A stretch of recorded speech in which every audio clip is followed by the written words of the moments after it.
কল্পনা করুন 1864 সাল। কলকাতার মানুষ বলছে এই জায়গাটা নাকি কলকাতাকেও ছাড়িয়ে যাবে, সিঙ্গাপুরের মতো হবে। আজ সেই জায়গার নাম শুনলে মানুষ বলে ও সুন্দরবন যাওয়ার রাস্তা। আজ যাচ্ছি সেই ভুলে যাওয়া শহর ক্যানিং। तू एक प्यासा और ये नदी है, काहे नहीं इसको तू खुल के बताए, जो है कहीं जो है सुनी, वो बात क्या है बता मितवा। कहे धड़कने तुझसे क्या मितवा, ये खुद से तो ना तू छुपा।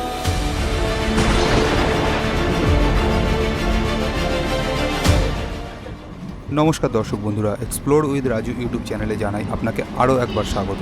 আমার বাড়ি গড়িয়া এবং সেই সূত্রে আমার সমস্ত জার্নি শুরু হয় গড়িয়া থেকে।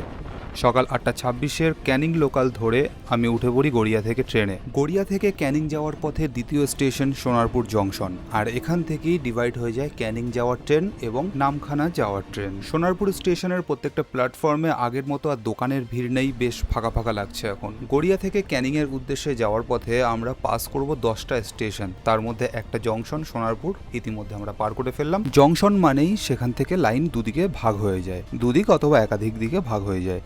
এই যে ডান দিকের লাইনটা চলে গেছে, এইটাই বারুইপুর হয়ে নামখানার দিকে চলে যাচ্ছে এবং সেখান থেকে ডায়মন্ড হারবার লাইন ভাগ হয়। আর যে সোজা বাদিক ধরে আমরা চলে যাচ্ছি, এটা চলে যাচ্ছে ক্যানিংয়ের উদ্দেশ্যে। ওখানে গিয়ে আমরা সবার প্রথমে লর্ড ক্যানিংয়ের হাউস দেখব, দেন আমরা চলে যাব জেটি ঘাটে এবং সেখান থেকে একটা ছোট্ট নৌকার রাইডও নিয়েছি।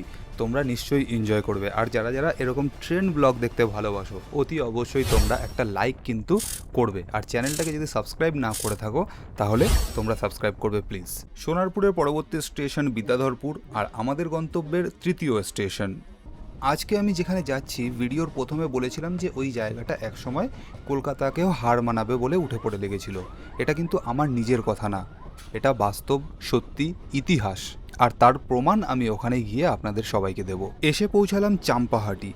যারা এই এলাকায় থাকে অথবা বাজি, কালী পুজোর সময় বাজি নিয়ে যাদের কারবার বা বাজি পোড়াতে যারা ভালোবাসো, তারা এই চাম্পাহাটির নাম শোনোনি এমনটা হতেই পারে না। এই চাম্পাহাটি কলকাতার মধ্যে অন্যতম একটা বাজি উৎপাদন কেন্দ্র। 2009-10 সালের দিকে যখন আমি স্কুলে পড়তাম তখন এইসব লাইন ছিল সিঙ্গেল লাইন, এখন দুদিকে দুটো লাইন করে দিয়েছে, সুন্দর একটা ব্রিজ করেছে।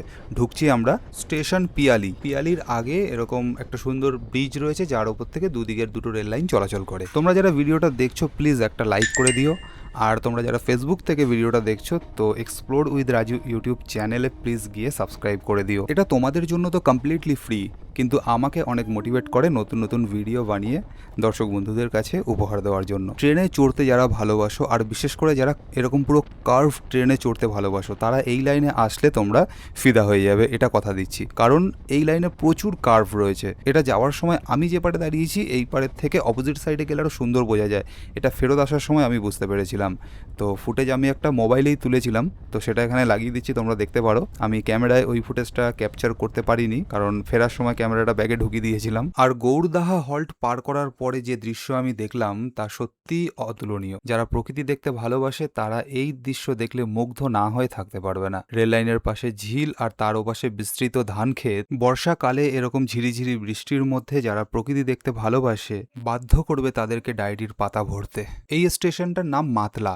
এখানে ট্রেন খুব একটা দাঁড়ায় না, এটা একটা ছোট্ট হল্ট। আমাদের ট্রেনও এখানে দাঁড়ায়নি, এটা পার করেই চলে গেছে। কিন্তু এই স্টেশনের পিছনের দিকে নজর রয়েছে আমার। অসাধারণ দৃশ্য, অসাধারণ। तू एक प्यासा और ये नदी है, काहे नहीं इसको तू खुल के बताए, जो है कहीं जो है सुनी, वो बात क्या है बता।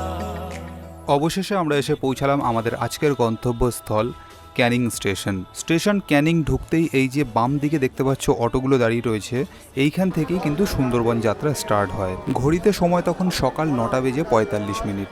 আমি এসে পৌঁছালাম ক্যানিং স্টেশনে। রোজ হাজার হাজার মানুষ এই স্টেশন পার হয়। বেশিরভাগই জানে না ঠিক এইখানেই একটা স্বপ্ন শুরু হয়েছিল প্রায় 150 বছর আগে। টিকিট কাউন্টার থেকে বেরিয়ে বাম দিকে গিয়ে আবারও বাম দিক নিয়ে রেল স্টেশন পার করে ওই অটোগুলোর ওখানটাতেই যেতে হবে লর্ড ক্যানিংয়ের বাড়িতে যাওয়ার জন্য। এই যে অটোগুলো যাচ্ছে, এই অটোগুলো করেই সুন্দরবন ইলিশ উৎসবের জন্য সবাই যায় আর কি। হর হর মহাদেব। তো এবার আসি আসল ঘটনায়। আজ থেকে 150 বছর আগে যখন ইংরেজরা রাজত্ব করত, তখন ব্রিটিশরা বুঝেছিল যে হুগলি নদী ভরাট হয়ে আসছে, তার জন্য দরকার পড়েছিল একটা নতুন বন্দর, আর এই জন্যই খুঁজে বার করলো মাতলা নদীর তীরে এই জায়গাটা। নাম দিল তৎকালীন যে ভাইসরয় ছিল লর্ড ক্যানিং, তার নাম অনুসারে এখানে জায়গাটার নাম হলো ক্যানিং। কিন্তু একজন মানুষ এই প্ল্যানটায় কিন্তু রাজি ছিলেন না, তার নাম ছিল হেনরি পিটিংটন। যে শব্দটা সাইক্লোন অর্থাৎ তুফান যেটাকে বলা হয়, সাইক্লোন নামে আমরা চিনি, ওই সাইক্লোন শব্দটা কিন্তু ওই হেনরি পিটিংটনই আবিষ্কার করেছিলেন। উনি সরকার তৎকালীন আর কি ব্রিটিশ সরকারকে চিঠি লিখে রিকোয়েস্ট করেছিলেন যে এইখানে বন্দর বানিও না, এটা কোনো কারণে সমুদ্রের ঝড়ের কারণে অর্থাৎ সাইক্লোনের কারণে যে কোনো সময় এটা ভেঙে যেতে পারে, মানে উপচে পড়ে তুফান এসে, মানে যেটাকে বলা হয় সুনামি এসে সমস্ত কিছু ধ্বংস হয়ে যেতে পারে। তো তার কথা তখন কেউ শোনেনি। 1864 সালে জাঁকজমক করে উদ্বোধন হলো পোর্ট ক্যানিংয়ের। ব্যাংক হলো, নতুন স্টেশন হলো, নতুন নতুন সব হোটেল হলো, পুরো যেন একদম সাজানো গোছানো একটা শহর যেটা কলকাতাকেও ছাড়িয়ে যেতে পারে। এই যে ভাঙা বাড়িটা দেখছেন, এই বাড়িটাই হলো এই স্বপ্নের শেষ চিহ্ন। 1867 সালের 1 নভেম্বর সেই রাতে একটা বড়সড় ঘূর্ণিঝড় এসেছিল, আর সমস্ত কিছু এইভাবে একদম পুরো ধ্বংসাবশেষ ফেলে রেখে গেছে। প্রায় 6 ফুট মতো উঁচু ঢেউ নাকি এখানে এসেছিল, আর পুরো শহরকে ভাসিয়ে ঠাসিয়ে একদম পুরো যত বন্দর নতুন নতুন জিনিস তৈরি করা হয়েছিল সমস্ত কিছু ভেসে গেছিলো একেবারে। এই জায়গাটা এখন কাদা রয়েছে, যেহেতু আমি বর্ষাকালে এসেছি না, তো এই সোজাসুজি যেতে পারছি না, ওই কারণে এখান থেকে একটু শর্টকাট আমাকে নিতে হবে। কিন্তু এই সব বাড়ি না প্রি ওয়েডিংয়ের জন্য, মানে যারা শুটফুট করে তাদের জন্য বেস্ট। পুরোনো ইংরেজ আমলের বাড়ি, এটা পুরো প্রপার ইংরেজ আমলের বাড়ি। এক রাতে প্রায় 90 জন মানুষ আর 500-এরও বেশি গবাদি পশুরা নাকি মারা গেছিলেন এই ঝড়ে, আর সেই ঝড়েরই তুফানেরই আর কি ধ্বংসাবশেষ এই বাড়িটাও।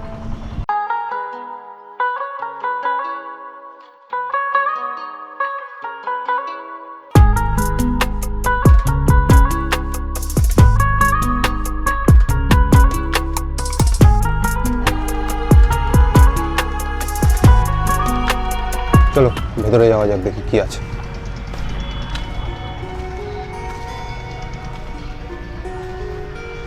ওয়াও, এই সমস্ত ইট ফিটগুলো সব ইংরেজ আমলের ইট, লর্ড ক্যানিং এর বাড়ি। ঘরের ভেতর কি আছে? তো গাছপালা উঠে গেছে ভেতরে ভেতরে সব, পুরো একটা অ্যাস্থেটিক ফিল দিচ্ছে। চারপাশ থেকে গাছের সব শিকড় বাকড় ঝুলে পড়েছে, আর এখানে লোকাল যারা রয়েছে তারা এখানে বসে আড্ডা ফাড্ডা মারে। এখানেও লোকের নাম খোদাই করে গেছে নিজের। তো লর্ড ক্যানিং তো মারা গেছে বহুদিন আগে, কিন্তু ভেতরে এখনকার মানুষ তাদের নিজেদের নাম খোদাই করে রেখেছে। দোতলা হাউস লর্ড ক্যানিংয়ের, ওই ওপরেও একটা রয়েছে, কিন্তু ওপরে যাওয়ার রাস্তাটা নেই, হয়তো আছে ওই পার থেকে ঘুরে যেতে হয়, কিন্তু এখন বর্ষাকাল না, তো চারিদিকে জল একদম পুরো কাদা একদম ম করছে। এই যে এই সাইড থেকে ঘুরে ওই সাইড দিয়ে যাওয়া যায়। ইংরেজ আমলের তো কেউ নেই এখন, তবে এখানে ছাগল চড়ছে। টাটা। তো লর্ড পিটিংটন তো এটা এই ধ্বংসাবশেষটা দেখে যেতে পারেনি, কারণ সাইক্লোনের অনেক আগেই উনি মারা গিয়েছিলেন। উনি প্রেডিক্ট করে গেছিলেন যে এরকম একটা কিছু হতে পারে, কিন্তু উনি নিজের চোখে দেখে যেতে পারেননি। এই সাইক্লোনের পরে 4 বছরের মধ্যেই এই পুরো কলকাতা বন্দরের পরিবর্তে যে বন্দরটা বানানো হয়েছিল ক্যানিংয়ে, এই বন্দরটা পুরোপুরি বন্ধ হয়ে গেল। আর কলকাতাকে হারানোর স্বপ্ন দেখেছিল, কিন্তু সেটা দুর্ভাগ্যবশত বা ভাগ্যবশত আজকের সেটা হয়ে ওঠেনি। আমরা সবাই এরকম একটা বড় প্ল্যানের আর কি সাকসেসফুল হওয়ারই স্বপ্ন দেখি, তাই না? কিন্তু কেউই আমাদের বলে দেয় না যে ঝড়টা কখন আসবে আর কখন সব কিছু ধ্বংস হয়ে শেষ হয়ে যাবে। আচ্ছা, এই লোহাটাও কি ইংরেজ আমলের? অবশ্যই, এই গেটের সাথেই তো রয়েছে। প্রায় 250 বছরের ওপরে হয়ে গেছে, তাও এখনও দেখুন কীরকম সুন্দর রয়েছে। শুধু এই গোড়ার দিকে কিছুটা ক্ষয়েছে। এই মেন রোডের এপাশেই রয়েছে লর্ড ক্যানিং হাউস, আর এই যে মেন রোডের ওই পারে রয়েছে লর্ড ক্যানিং হাই স্কুল। এখন এসে পৌঁছালাম হচ্ছে গোলকুঠি পাড়া, জেটি ঘাটটায় যাব। জেটি ঘাটের দিকেই এখন যাচ্ছি লর্ড ক্যানিংয়ের বাড়ি ছাড়িয়ে। আর এই সামনে একটা বিদ্যুৎ রায় চৌধুরী মঞ্চ রয়েছে। এটা হলো ক্যানিংয়ের মডার্ন বাস টার্মিনাস। এখান থেকেই বাসগুলো আর কি এখানেই এসে সব জমা হয়। ওই দূরে সব লাইন দেওয়া রয়েছে সব বাস, আর এই রাস্তা ধরে সোজা এসে এদিক দিয়ে বেরিয়ে যায়। লর্ড ক্যানিং হাউস থেকে জেটি ঘাট হচ্ছে 1.5 কিলোমিটার। তো একটা টোটোওয়ালাকে জিজ্ঞেস করলাম, বললো 50 টাকা লাগবে। তো 1.5 কিলোমিটার হেঁটেই চলে যাই, আর 50 টাকা দিয়ে কি করব। এখানে রক্তদান হচ্ছে, ওই পাশে রক্তদান শিবির চলছে। লর্ড ক্যানিং হাউস থেকে এই মেন রোডটা ধরেই সোজা এসে এই একটা মোড় পড়বে। তো এখান থেকে বাদিকে গেলে হচ্ছে গোলকুঠি শিব মন্দির, আর ডান দিকে গেলে হচ্ছে জেটি ঘাট। বেশ চওড়া রাস্তা, একদম সুন্দর। এই যে বাসগুলো আসছে, এই বাসগুলো এসেই এই বাস টার্মিনাসে, এটা হচ্ছে এন্ট্রি পয়েন্ট। এখান থেকে এন্ট্রি হয়ে ওই আগে যে গেটটা দেখালাম ওই গেটটা দিয়ে বেরিয়ে যায়। এর পাশে সুন্দরবন টাইগার রিজার্ভ, এর ভিতরে বাঘ আছে কিনা জানি না আমি। এই যে অটো স্ট্যান্ডটা দেখছেন, এই অটো স্ট্যান্ডেই মানে আর কি ক্যানিং স্টেশন থেকে সুন্দরবন ট্যুরিজমের যে সমস্ত লোকজন আছে, মানে আর কি ট্যুরিস্ট সংস্থা, তারাই এই অটো করেই এখানে অটো স্ট্যান্ডে এসে রাখে। তারপর এখান থেকে জেটি ঘাটে করে নৌকায় তারা ট্রান্সফার করে দেয়। তারপর সেই সমস্ত অটোগুলোই এখানে রাখা রয়েছে। আর কেউ যদি কোনো সংস্থা ছাড়া আসেন, তাহলে ওই ক্যানিং থেকে অটো ধরে এই অটো স্ট্যান্ডেই এসে নামতে হবে। এখান থেকে যেতে হবে হচ্ছে বাদিকে গেলেই, এই যে এই গলিটা, এই বাদিকে গেলেই হচ্ছে জেটি ঘাট। ধরেই জেটি ঘাটে যাওয়ার রাস্তা। এই পাশে অনেক গেস্ট হাউসও রয়েছে। শীত তাপ নিয়ন্ত্রিত, মানে হচ্ছে এসি, সেটাকেও বাংলায় লেখা। আমি প্রথম পড়লাম এরকম। কাঁচা রাস্তা, এটা যাচ্ছি হলো মাতলা নদীর একদম পুরো ধারে, মানে নৌকা ওখান থেকে চলে, কিন্তু যাওয়ার রাস্তাটা ওই মেন রোডের পরে, তারপরে এরকম কাঁচা রাস্তা। খুব স্লিপ, পিচ্ছিল রাস্তা, খুব সাবধানে আসতে হচ্ছে। নৌকা বানানোর কাজ চলছে। এই সমস্ত নৌকাগুলো করেই সবাই সুন্দরবন ট্রাভেলে আসে, যে থাকে না 2-3 দিন পুরো একদম টানা, এই নৌকাগুলোর মধ্যেই।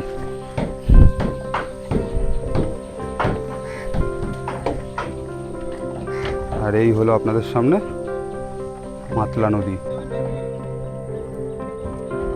এই হলো মাতলা নদী, এখানে নৌকা দাঁড়িয়ে রয়েছে। এই নৌকায় করে আপনারা পর্যবেক্ষণ করতে পারেন। এখান থেকে নৌকা আর কি ভাড়া করা যায়। তো দুদিকে যাওয়া যায়। এই দিকে হচ্ছে মানে আমার বাদিকে হলো মৌখালি। মৌখালির দিকে প্রায় 1 ঘন্টার মতো রাস্তা আছে, ঘুরিয়ে নিয়ে আসবে, 600 টাকা। আর এই দিকে হচ্ছে মাতলা ব্রিজের দিকে, 2টো ব্রিজ আছে, পরপর দেখাবে, 300 টাকা। তাহলে আমরা নৌকার দিকে যাচ্ছি। ওই যে দাদা নৌকাটা নিয়ে এসছে। এই রাস্তা থেকে নামতে হবে, একটু ভয়ঙ্কর রাস্তা, আস্তে আস্তে নামতে হবে। দাদা বালি ছড়িয়ে দিয়েছে যাতে স্লিপ না করে। দাদা তোমার নাম কি? মদন দা। তো মদনদার সাথে আমরা এখন যাচ্ছি আজকে। এই দিকটা যাব, মানে হচ্ছে মৌখালির দিকে।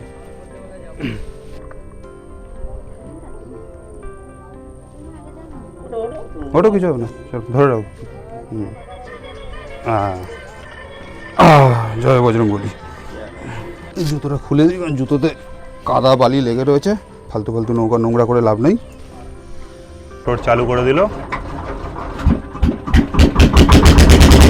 বাবা কি আওয়াজও! আমাদের মদনদা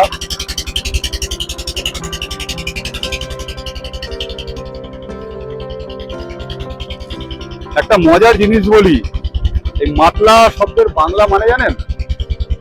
মাতলা শব্দের বাংলার মানে হলো পাগল, খেপা। এই যে তুফানের কথাটা বললাম লর্ড ক্যানিং হাউসে, যেটা আর কি লর্ড পেডিংটন প্রেডিকশন করেছিল, এই নামটাই বলে দিচ্ছিল। নামটা একটা সাধারণ নাম, মানে মাতলা নামের কাছেই রয়েছে যে এই নদীর নাম হচ্ছে একদিক দিয়ে পাগল আর কি, খেপা। তো তাও সত্ত্বেও এখানকার আর কি যারা ছিল ব্রিটিশ আমলে, তারা আর কি কথাটা অতটা গুরুত্ব দেয়নি। আজ এই নদী শান্ত দেখাচ্ছে, কিন্তু চিন্তা করুন আজ থেকে 150 বছর আগে এই নদী প্রায় একদম ভয়ঙ্কর রূপ ধারণ করেছিল।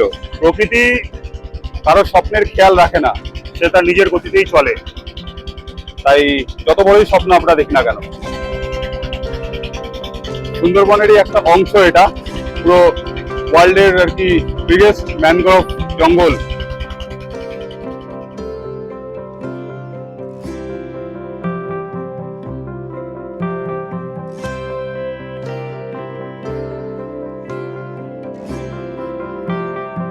আমরা এখন যাচ্ছি হচ্ছে মৌখালির দিকে।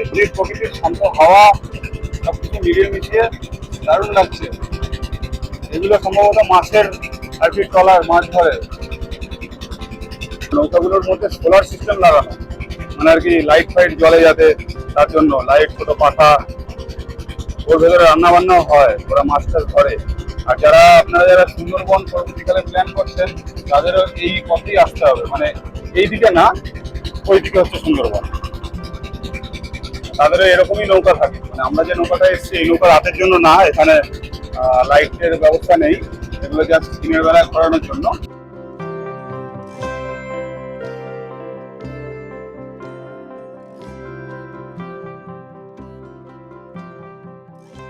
চর পরে কতটা মানে আর কি নদী ছোট হয়ে গেছে দেখুন। এখান থেকে বাংলাদেশ কত দূর? ও ওই পারে, এই পারে যা আছে সব ইন্ডিয়ার। ওরা হাত দেখাচ্ছে ওই পারে, কি বলছে ওরা? ওই পার থেকে কথা বলছে, দাদা শুনতে পাবে না যেহেতু মোটর চলছে, মোটরটা সাথে সাথে বন্ধ করে দিয়ে শুনে নিয়ে আবার মোটর চালিয়ে দিচ্ছে, উত্তর দিয়ে আবার মোটর চালিয়ে দিচ্ছে। ওই পারে 3 জন বসে রয়েছে নৌকা নিয়ে।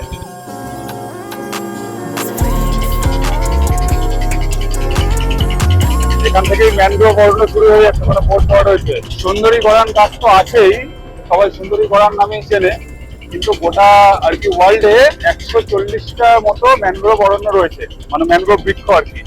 ম্যানগ্রোভ গাছ 140টার মতো রয়েছে। আর সুন্দরবনকে ওয়ার্ল্ডের মধ্যে সব থেকে বড় ম্যানগ্রোভ অরণ্য এই কারণে বলা হয় যে ওয়ার্ল্ডের মধ্যে 140টা রয়েছে, কিন্তু একা সুন্দরবনই তার মধ্যে 84টা ম্যানগ্রোভ অরণ্য এর মধ্যে রয়েছে। 84টা ম্যানগ্রোভের বৃক্ষ শুধুমাত্র সুন্দরবনেই পাওয়া যায়, তার জন্যই সুন্দরবনকে সব থেকে বড় ম্যানগ্রোভ অরণ্য বলা হয়। এর সামনে হচ্ছে মৌখালি ব্রিজ।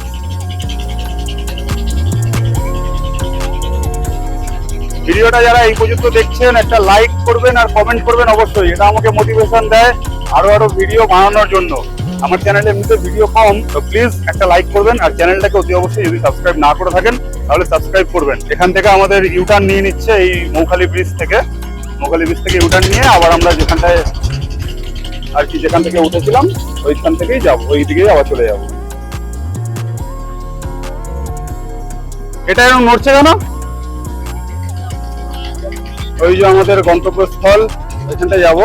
আর ওইটা হচ্ছে ক্যানিং ব্রিজ, তার ওপাশে মাতলা ব্রিজ আছে, আর তার ওপাশে আছে হচ্ছে ওই রেল লাইন যেটা হচ্ছে, মানে গোসাবা পর্যন্ত ট্রেন যাবে। এখন যেটা ক্যানিং পর্যন্ত আসছে সেই ট্রেনটা গোসাবা পর্যন্ত যাবে পরবর্তীকালে।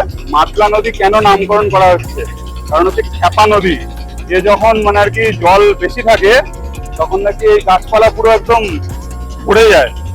তো এই যে এতগুলো বাঁধ দেখতে পাচ্ছি আমরা, মনে হচ্ছে যে এটা মোহনা অন্য কোনো নদীর সাথে মিশছে, আসলে কিন্তু নয়। এই পুরোটাই মাতলা নদীরই আন্ডারে। এগুলো যখন জল ভরে থাকে তখন পুরো একটাই নদী থাকে, পুরো একদম টানা। কি আঁকা বাঁকা রাস্তা দেখুন, মনে যেন সেই আমাদের ছোট নদী চলে আঁকে বাঁকে, বৈশাখ মাসে তার হাঁটু জল থাকে, ওরকম টাইপের। যাই হোক, আমাদের একটু বেশি ঘোরা হয়ে গেল। ওইখানটা আমাদের ডেস্টিনেশন আর কি ছিল, তো ওনার বাড়ি থেকে ওই খাবার দেওয়ার জন্য ওনার স্ত্রী ওখানে দাঁড়িয়েছিল, তো তার জন্য উনি ওদিক থেকে ঘুরিয়ে ওনার বাড়ির পথ দিয়েও নিয়ে চলে গেল। বাড়ির পর থেকে একবারে খাবারটা নিয়ে তারপর আমাদেরকে ছেড়ে দেবে, তার জন্য আমাদের একটু এক্সট্রা ঘোরা হয়ে গেল, এদিকটা দেখা হয়ে গেল। এইদিকে তো বাঘ ফাঘ আসে না, না?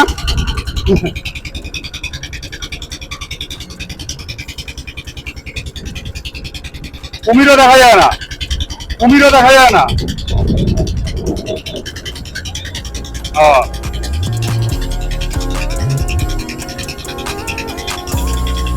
আচ্ছা,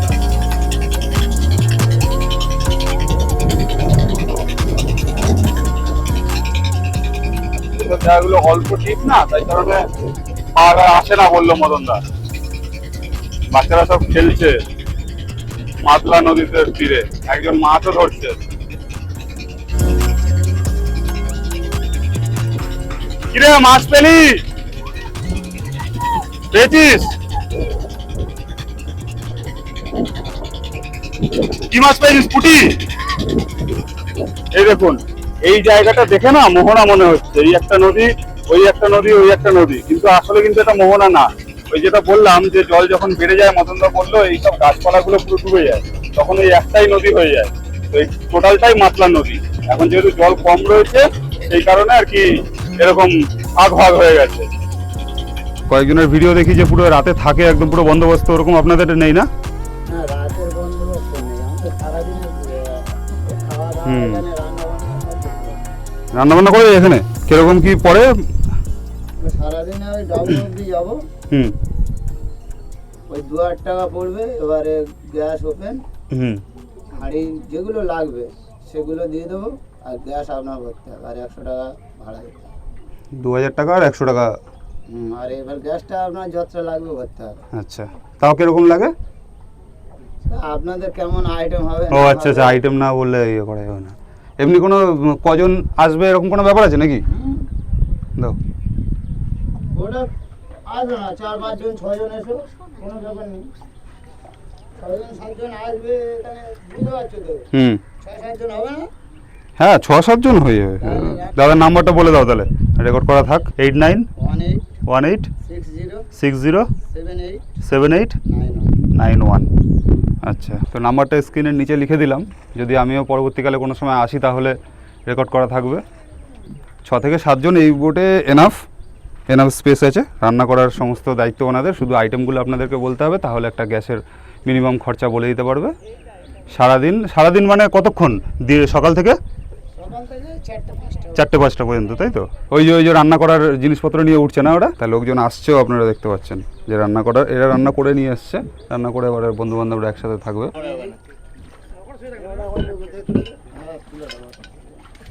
ওই নৌকায় উঠতে হবে।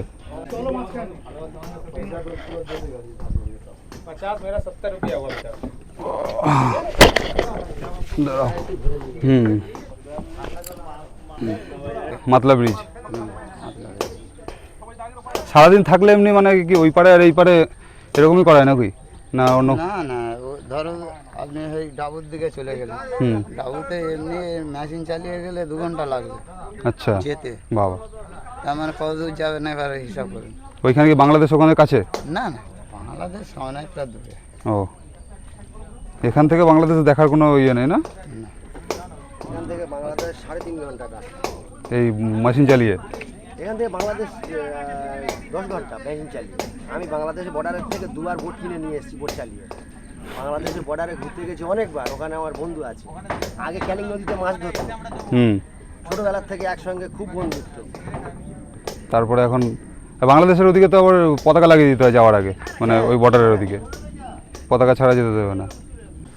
এই রাস্তাটায় যাওয়ার সময় অতটা ডিফিকাল্ট বলে মনে হচ্ছে না, আসার সময় ডিফিকাল্ট মনে হচ্ছিল খুব। मितवा कहे धड़कने तुझसे क्या